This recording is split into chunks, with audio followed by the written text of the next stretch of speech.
করেছেন রাজনৈতিক অধিকার প্রতিষ্ঠার সমাবেশের সম্মানিত প্রধান অতিথি বিএনপির স্থায়ী কমিটির অন্যতম সদস্য বাংলাদেশের রাজনীতির উত্তর নক্ষত্র বীর মুক্তিযোদ্ধা সবাইকে করদানের মাধ্যমে আজকে আমাদের এই প্রধান অতিথিকে গ্রহণ করে নিচ্ছি।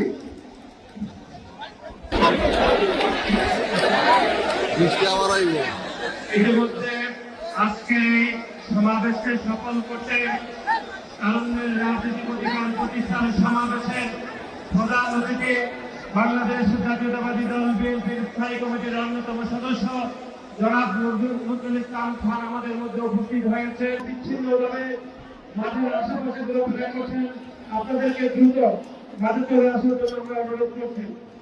আমাদের মধ্যে ইতিমধ্যে উপস্থিত হয়েছেন তারুণ্যের রাজনৈতিক অধিকার প্রতিষ্ঠান সমাবেশের আজকের প্রধান অতিথি বাংলাদেশ জাতীয়তাবাদী দল বিএনপির স্থায়ী কমিটির অন্যতম সদস্য জনাব নজরুল ইসলাম খান আমাদের মধ্যে উপস্থিত হয়েছেন। জনাব নজরুল ইসলাম খান আমাদের মধ্যে উপস্থিত হয়েছেন।